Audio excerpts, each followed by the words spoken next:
Saludos cordiales a todos los queridos ciudadanos de nuestra querida patria Ecuador, y en especial a nuestros queridos migrantes y a todos los suscriptores de este canal. Un Dios les bendiga, deseándoles una feliz Navidad. Pásenla bonito en compañía de sus familiares, no se olviden de dar gracias a Dios por todo. Hoy con las informaciones. El querido presidente, licenciado Lenín Moreno, durante un conversatorio con la Asociación Ecuatoriana de Radiodifusión, AER, realizado en la ciudad de Guayaquil, informó que el régimen está analizando la posibilidad de implementar la focalización del subsidio al combustible a inicios del 2020. Entre febrero y abril. Moreno indicó que no se volverá a tomar decisiones apresuradas y sin afectar a los más necesitados, agregando: de manera más técnica estamos haciendo pruebas en gasolineras y un estudio para en su momento focalizar los subsidios. En pocas palabras, la eliminación del subsidio va porque va. Como venimos informando, Moreno ya tiene todo preparado, nuevos trajes Robocop para los policías, ya el FMI desembolsó el préstamo que quería el Cuántico y su ministro de Economía, Richard Martínez. Insiste seguir con sus argumentos torpes de que el subsidio solo le beneficia para el narcotráfico.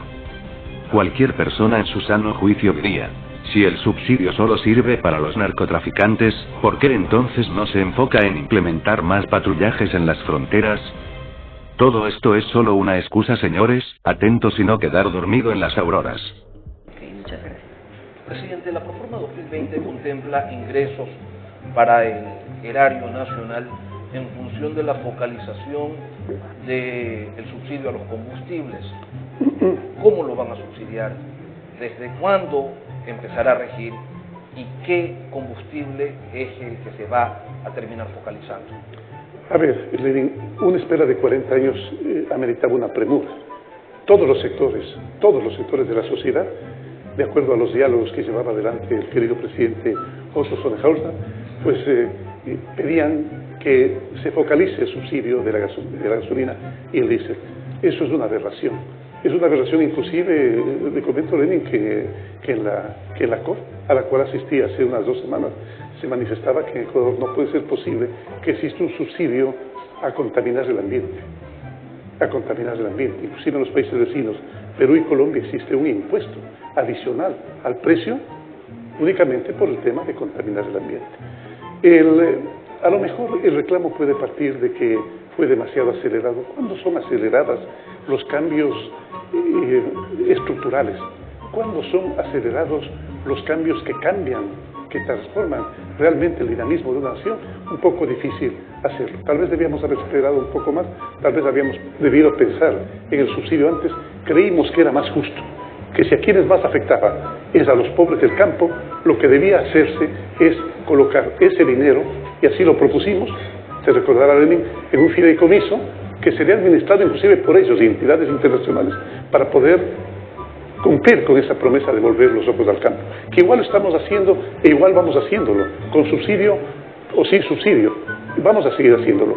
Entonces, este momento sí, de manera más técnica, estamos haciendo inclusive pruebas en gasolineras para ver, y estamos haciendo inclusive un estudio de los vehículos que existen a gasolina, a diésel en el sector rural, para afectar en lo menos posible el momento en que focalicemos el subsidio, para afectar en lo menos posible a quienes más necesitan. Pero no debemos perder de vista el objetivo, el paradigma, ¿verdad? El paradigma es que de aquí en adelante no sean los grandes empresarios, no sean los contrabandistas de gasolina y diésel, y no sean los narcotraficantes los que se beneficien de algo que debería ser de beneficio para el pueblo entero. ¿Pero desde cuándo, presidente? ¿Desde qué mes aproximadamente esperan ustedes empezar a aplicar esta focalización? Tendría que preguntárselo, por favor, al señor ministro, porque hay cálculos de que sea el mes de febrero, el mes de marzo, el mes de abril. Vuelvo a recalcar, no volveremos a tomar una decisión mientras no estemos claros de que la focalización afecta a quienes debe afectar y no a los más pobres del Ecuador. ¿El diésel excluido? No, el diésel también podría entrar. Todas las pruebas se están haciendo al respecto. Lenin, estemos a la expectativa, tengamos un poco de paciencia. A lo mejor eso es lo que nos faltó, el momento en que tomamos la decisión. Y bueno, usted ve las consecuencias. Mejor hagamos todas las cosas bien desde el comienzo. Estamos en un diálogo en AER Nacional con el señor presidente de la República del Ecuador, y cuando veo ahí va Montaneda, veo dólares. Y cuando veo al ministro de Energía, José Augusto, también veo dólares. No se preocupe, ya les vamos a pedir la renuncia a fin de año a todos. Vea, su tocayo Lenín citó los subsidios. En el presupuesto que ya fue aprobado están 5.000 millones de dólares.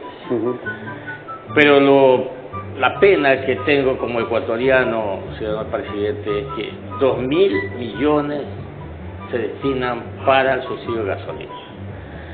Usted y todos los ecuatorianos sabemos que hay un grupo minúsculo que se ha hecho multimillonario en estos negocios ilícitos, vendiendo gasolinas en las fronteras norte y sur de nuestro país. Y esto indudablemente con la aspiración que tenía el gobierno, con esta ley de crecimiento económico, que lamentablemente, a mi modo de ver, señor presidente, con todo respeto, no se hicieron los consensos que sí se hicieron ahora con esta ley que fue aprobada recientemente de simplicidad y progresiva tributación. Acá sí, vi a los jefes de bancada que les brindó, creo, un ceviche, un almuerzo en el Palacio, conversaron, dialogaron, hubieron acuerdos, se enteraron bien de qué se trataba esta próxima ley y finalmente ha sido aprobada, señor presidente. Entonces, seguimos con ese mar. Acá, señor presidente, las comparaciones no son buenas, pero nosotros tenemos la dolarización. Y eso no le gustaba al expresidente Maguad la dolarización, pero finalmente optó por ella y esa es la que ha salvado, como se dice comúnmente, la campana en materia económica y en estabilidad al país. En este orden, señor presidente, nosotros, o particularmente nosotros los comunicadores, sí quisiéramos, aspiramos que su gobierno, usted, nos deje sincerada la economía desde ese punto de vista.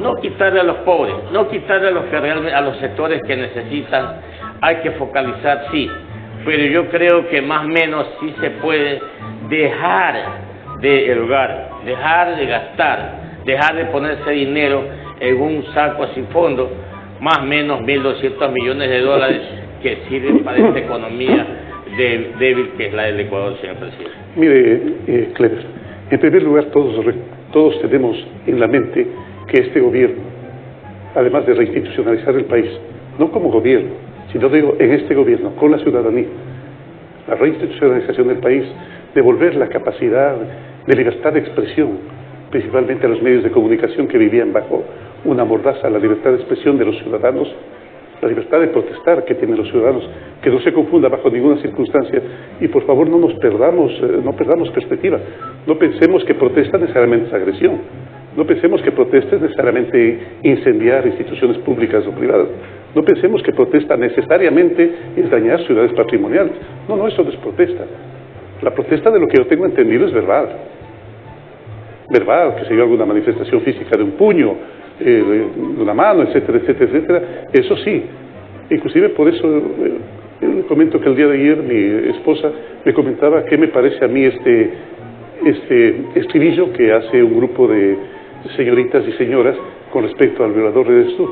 Yo digo, mira, independientemente de que estemos de acuerdo con el planteamiento ideológico, independientemente de que nos guste o no la estética del estribillo, de la música, pero hay que reconocer que es hermosa la libertad, ¿verdad? Expresarse con libertad. No puede haber, por cierto, sin groserías, sin agresiones, no puede haber forma de expresión humana más hermosa que la de expresarse con libertad. El diálogo que lo ha llevado adelante, vuelvo a recalcar, Otto con mucha efectividad y con mucho trabajo, porque además es un hombre de mucho trabajo, de mucho empeño, se reconocen porque han sido compañeros de él en esta tarea noble de la radiodifusión, pues el diálogo rendía sus resultados.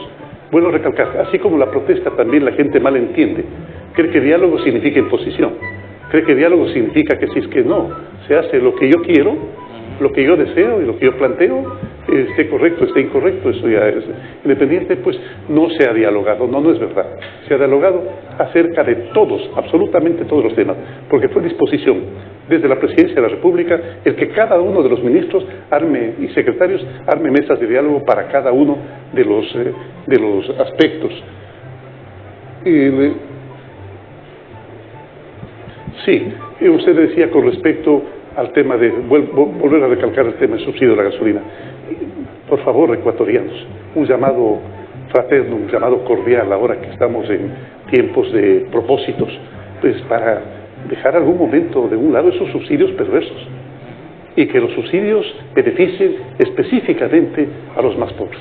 Y que si es que algún resultado se obtiene, como nosotros lo pretendimos con la ley económica, si algún resultado se obtiene, precisamente inclusive para mayor seguridad, sea colocado en un fideicomiso que lo manejen ellos mismos, pero que beneficie, vuelvo a recalcar siempre, a quienes más nos interesa, por un principio de equidad, por un principio de progresividad, de beneficio para los más pobres, que beneficie a los más indefensos del país.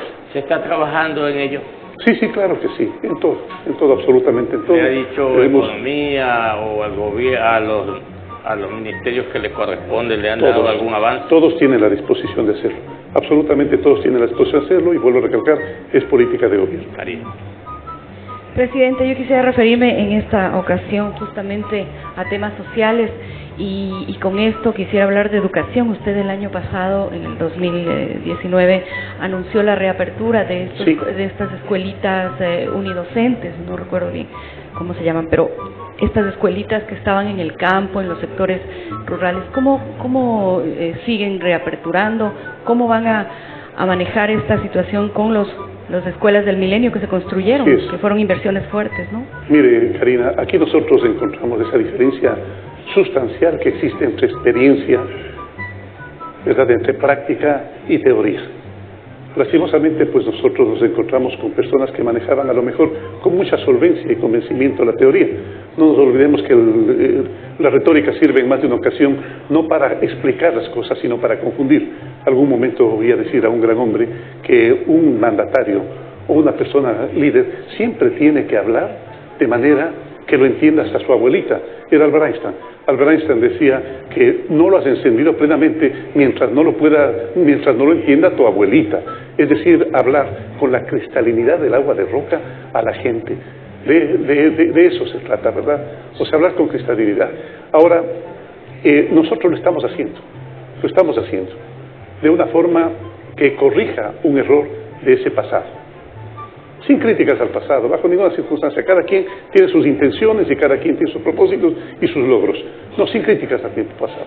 Nosotros pensamos que las escuelas comunitarias son fundamentales en primer lugar para evitar a los niños un tránsito penoso, que en el campo es mucho más penoso que en la ciudad, ¿verdad? En la cual se enlodan, en la cual se mojan, llegan sudados completamente, a lo mejor adormecidos, ¿no?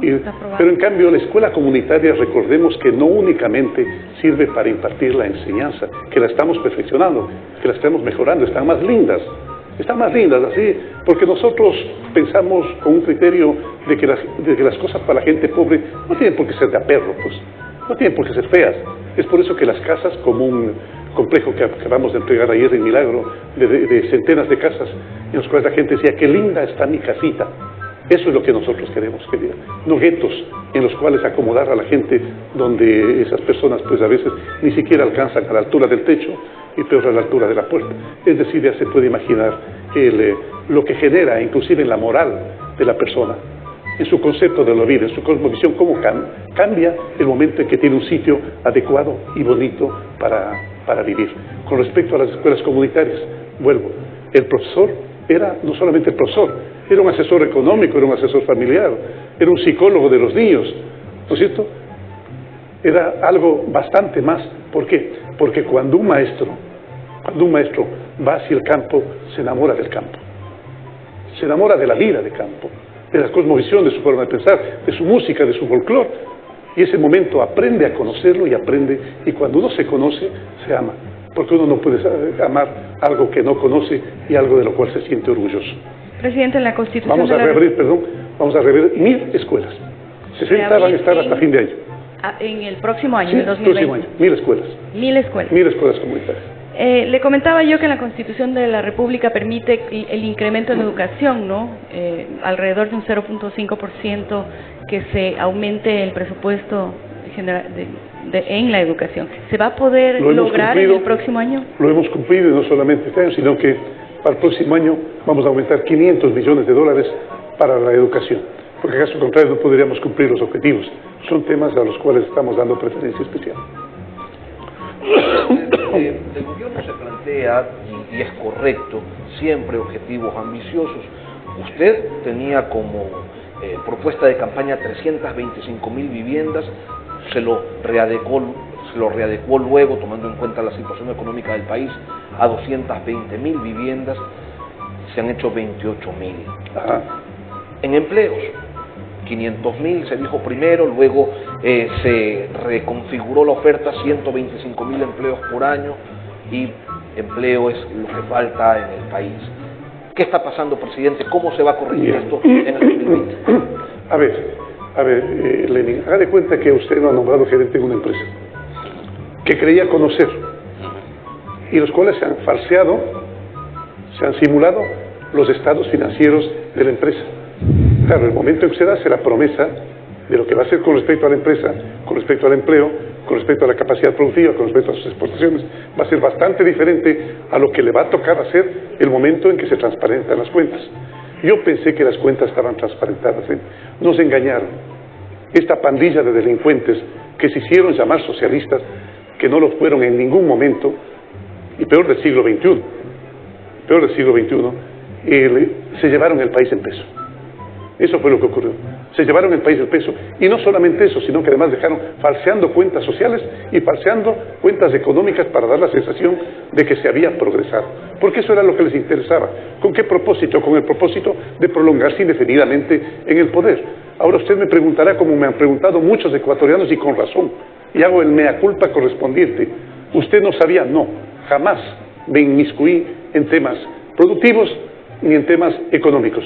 Pensé que los compañeros estaban imbuidos del mismo espíritu democrático,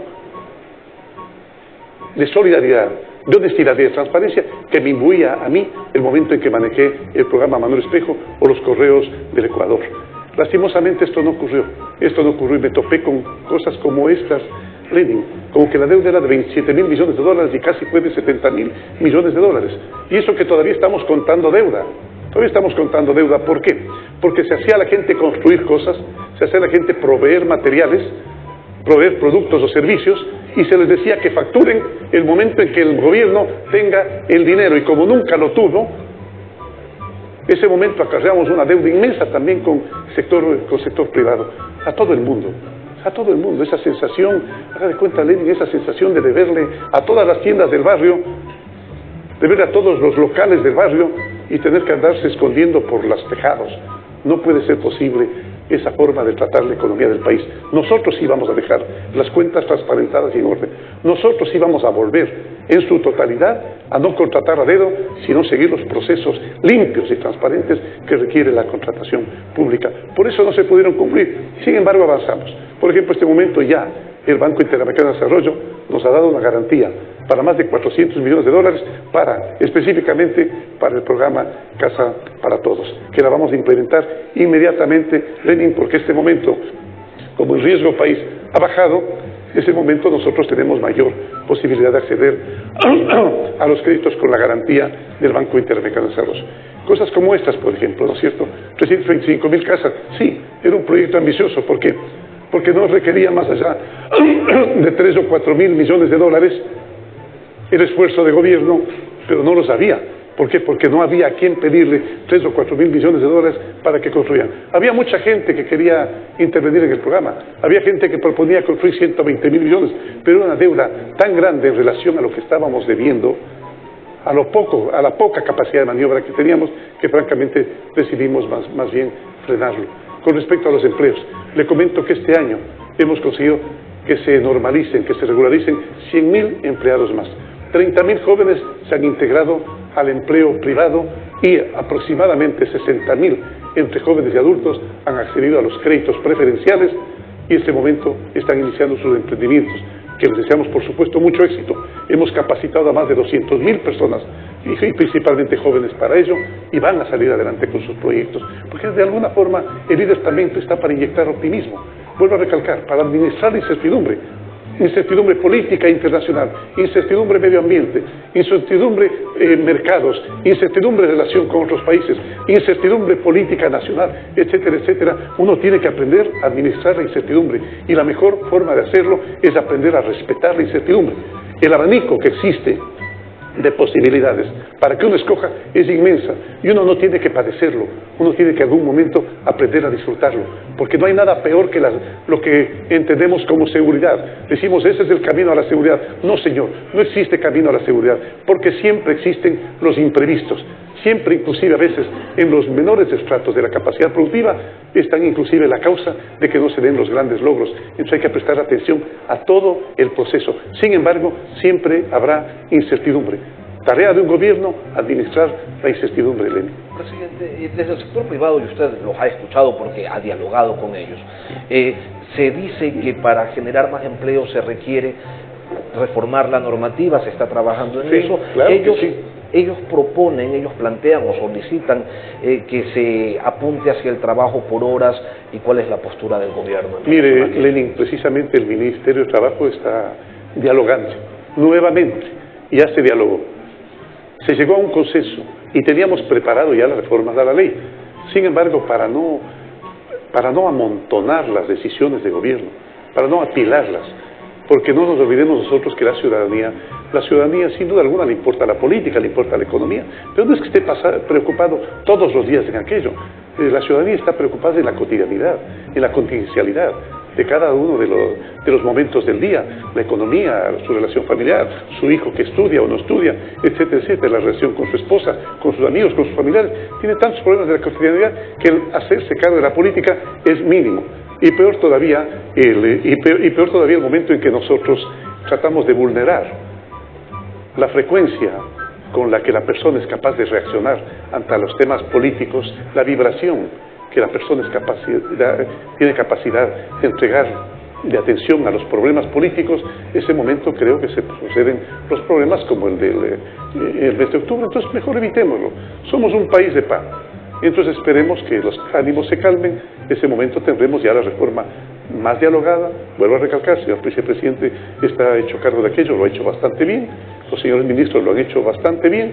Es por eso que lograron ese primer consenso. Aparentemente hay un consenso, porque hay diferencias sustanciales entre el empresario que está produciendo todos los días, inclusive día, tarde y noche, y aquel empresario que trabaja estacionalmente o ocasionalmente, como el caso de una zafra, como el caso del turismo, que además esa imposibilidad, esa ortopedia que se le pone al empresario, a la empresa, el momento en que se le dice que no puede contratar por horas ni por temporadas, prácticamente impide que el empresario, atemoriza al empresario a que contrate más gente, y ese momento presiona a que la gente que esté trabajando haga un trabajo desmesurado relacionado con su capacidad. Por ejemplo, un salonero en un restaurante, en el momento de temporada, vemos nosotros que se desvive por atender a todos y no puede hacerlo. ¿Por qué? Porque a lo mejor el empresario está limitado para poder contratar gente, estudiantes, amas de casa, que podrían trabajar la temporada como se hace en cualquier parte del mundo, en cualquier parte del mundo. Entonces sí al trabajo por horas. Bueno, yo, si usted me pide mi opinión, Sí.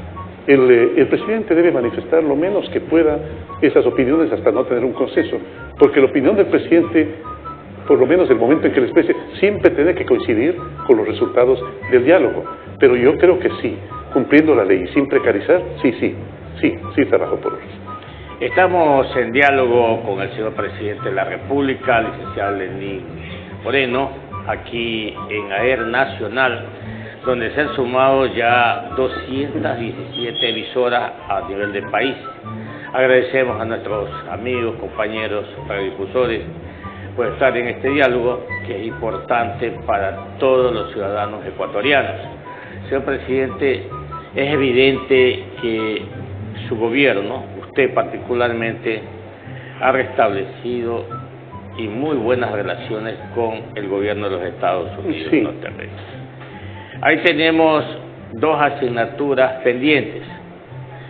La primera, señor presidente, para los ministros de inversión, digo bien, de productividad, que lo dirige este ministerio el ingeniero Iván Montaneda, que ha hecho un buen trabajo, un trabajo brillante, haber logrado que el gobierno chino nos restablezca el ingreso de nuestro camarón, que dicho de paso le vendemos de la producción exportable casi el 50% al mercado chino. Así es. Importantísimo esto. Por eso dije hace poco que los veo con signos de dólares a sus ministros. Y lo otro es que esta asignatura pendiente con Estados Unidos es el acuerdo comercial, que tiene ahí tarea el señor ministro Montaneda y el señor canciller de la República. Los dos les toca esa asignatura. Pregunto, ¿cómo va esto? Vamos con paso firme a lograr este propósito. Y también, dicho de paso, señor presidente, estos 10.200 millones de dólares que aprobó el Fondo Monetario Internacional para 3 años, esto, 4.200 el fondo y los 6.000 los multilaterales de crédito. En ese orden, ¿cómo le ponemos, aplastamos el acelerador a los multilaterales?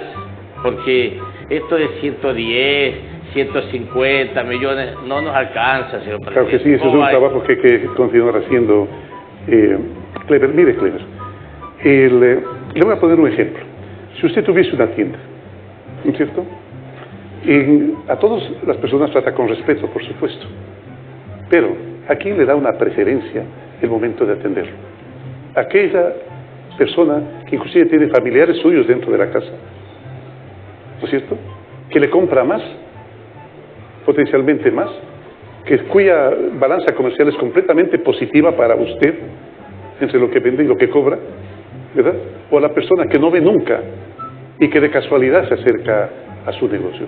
Sin duda alguna al que le compra más, al que tiene familiares suyos dentro de él. Así es. Estados Unidos es un ejemplo bastante claro, y otros países completamente respetables con los cuales hay que seguir trabajando como buenos amigos, porque debemos ser amigos de todo el mundo, pero Estados Unidos es el país que más nos compra. Es el país que más nos vende bastante también, sin duda alguna, pero es el país que más nos compra. Y en primer lugar, y en segundo lugar, a lo mejor, entre 1 y 2 millones de familiares nuestros, de ecuatorianos, están viviendo allá. Yo mismo tengo un nieto, nacido allá. Mi yerno es estadounidense. Es decir, y estoy seguro que cada uno de ustedes tiene por lo menos un familiar que vive allá. Si no, un amigo o muchísimos amigos, ¿verdad?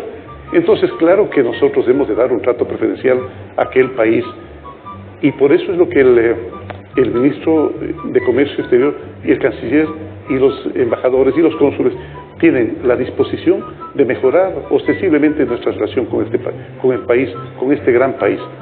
Defectos habrá. No hemos de ser nosotros, y peor todavía un mandatario, el que manifieste los errores. Pero bastante bien. Inclusive hace algunos meses ya se abrió nuevamente esa mesa que estaba completamente cerrado. Nuestra relación con ese país es extraordinaria, como lo es con todos los países del mundo.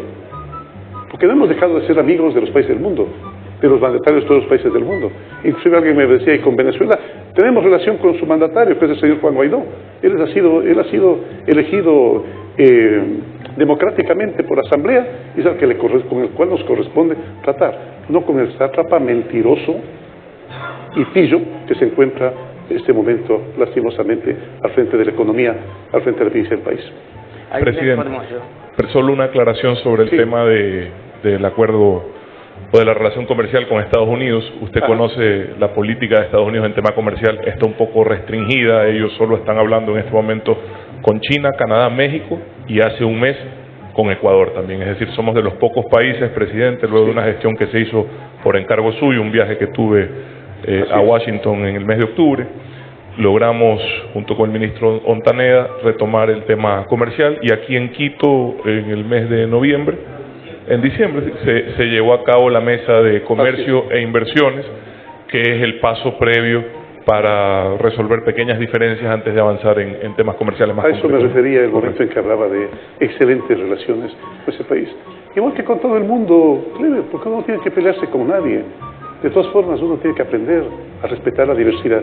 Y al igual que la incertidumbre, uno tiene que aprender a amar la diversidad y no denostarla, no despreciarla. Todo lo contrario, la diversidad hace lindo el mundo en que habitamos. En esta última ley que se aprobó, la ley de simplicidad y progresividad tributaria, que no me cabe en mi cabeza. El señor ministro de Finanzas tiene una imaginación y una creatividad para ponerle nombres bonitos a las leyes. Se afecta positivamente a los emprendedores, se afecta en materia de tributación. Y en ese orden de los emprendedores, también yo he visto por lo menos que el Ban Ecuador está muy dinámico, muy dinámico.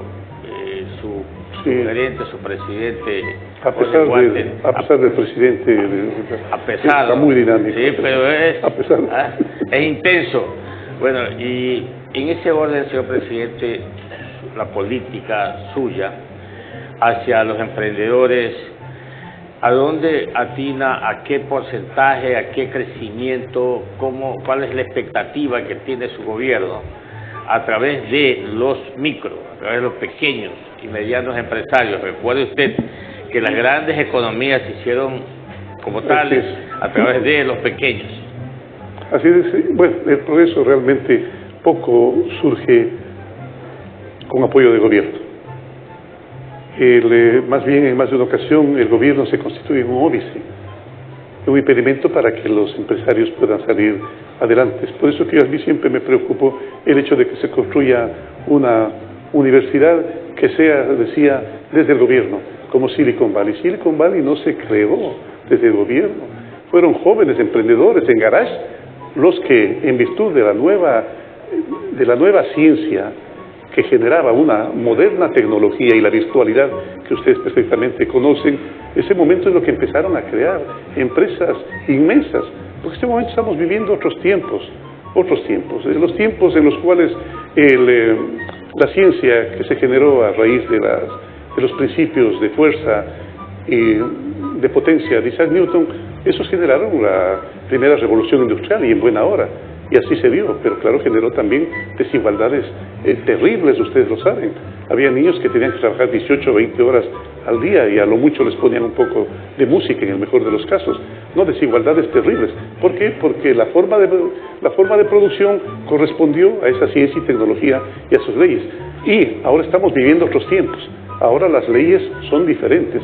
Ahora la dualidad, el enredo, la sobreposición que manifiesta la mecánica cuántica, ahora nos plantea otra forma de pensar. Ya no es el egoísmo, ya no es la fuerza la que se impone, ahora es la colaboración, ahora es la incertidumbre, porque eso es lo que se da dentro de la mecánica cuántica, la incertidumbre. Y hay que aprender a entender que son nuevos tiempos y a nuevos tiempos corresponden nueva ciencia y tecnología que estamos navegando. Mecánica cuántica es lo que tiene en este momento Lenin en sus manos, el celular. Mecánica cuántica es la comunicación digital, la realidad virtual, etcétera, etcétera. Son otros momentos, son otros tiempos y claro, la moral y la ética debe ser también diferente. Ahora es la colaboración. Es por eso que en el CERN, en el Fermilab, los grandes experimentos de mecánica cuántica pues requieren la colaboración. Ahora ya no se da premios Nobel a la individualidad. Ahora generalmente se da premios Nobel a la colectividad del trabajo, la colaboración que nosotros debemos practicar todos los días es lo que debe regir nuestra vida. Quizás el ingeniero Guate tendrá cifras cuánto va a prestar, porque la gente... Sí, cómo no. Se le ha pedido que $100 millones al mes. Y creo que anda por 10 más o menos. No, 10 millones al mes. Aspiramos a $1.200 millones, ¿verdad? Sí, entre 1.000 a 1.200 millones de dólares el próximo mes.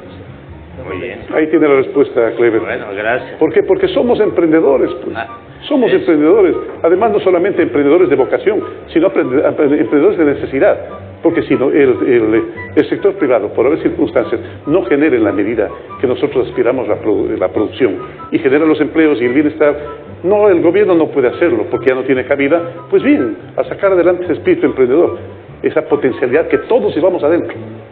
Todos tenemos mayor capacidad que los otros de hacer algo o de decir algo. Pues aprovecharlo, a convertir mi ilusión, a convertir mi capacidad, mi potencialidad en el emprendimiento del futuro para vivir mejor mi familia y yo.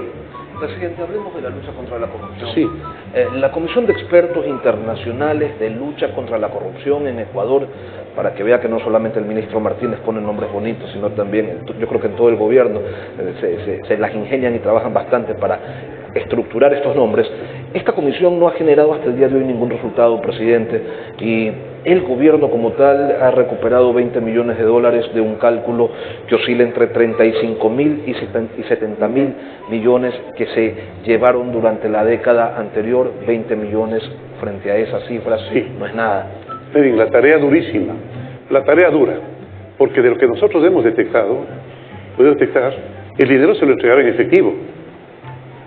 Tontos no eran, si de lo que se les acusa es de pillos, no de tontos. Estos pillos en vuelos inclusive, en vuelos que no llevaban pasajeros y que casualmente iban en grandes chimbuzos para que nadie los vea, seguramente llevaban a los grandes paraísos fiscales.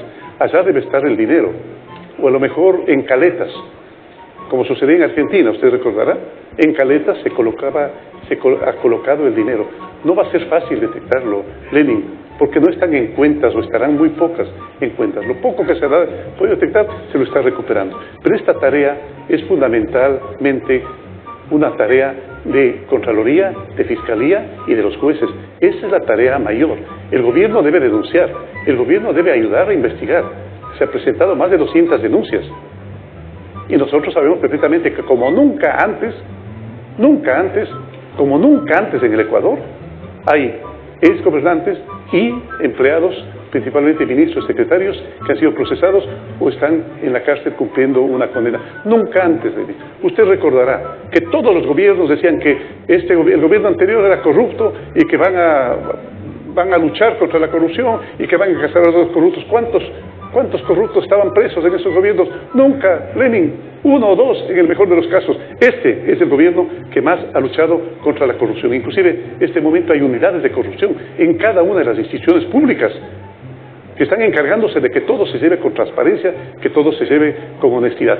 La comisión, Lenin, a la cual usted se refiere, y entiendo su preocupación, ha cumplido con la tarea de asesoramiento y he pedido que se renove la tarea de la comisión, pero esa comisión no puede jamás en la vida destruir nuestra institucionalidad. Nosotros no podemos delegar nuestra institucionalidad a una comisión extranjera, por más importante que sea.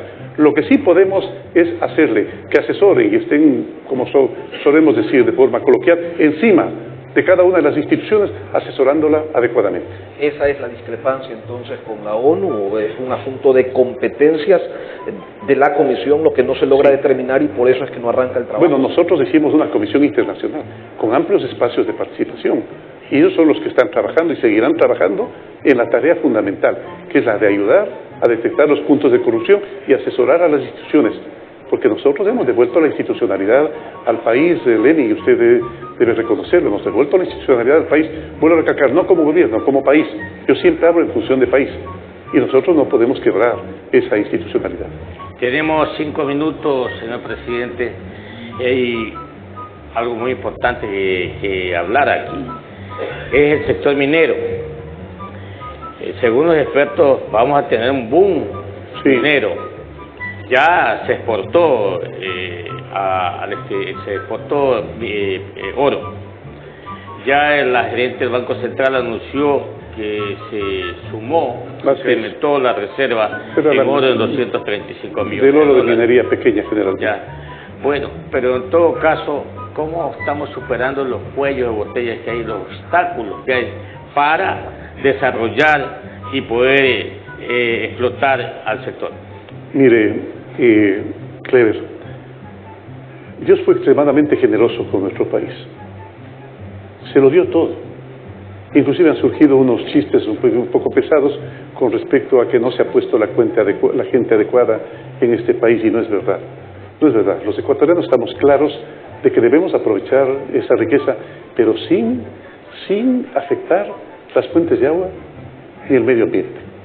No se olvide que ya se llegó a una decisión no por parte del gobierno, por parte de la ciudadanía, de respetar las fuentes de agua y de no hacer minería metálica cerca de los grandes poblados. Y lo estamos poniendo en práctica. Inclusive, recuerde que redujimos el espacio de explotación a 300 hectáreas del Yasuní. Hubiéramos querido que no sea nada.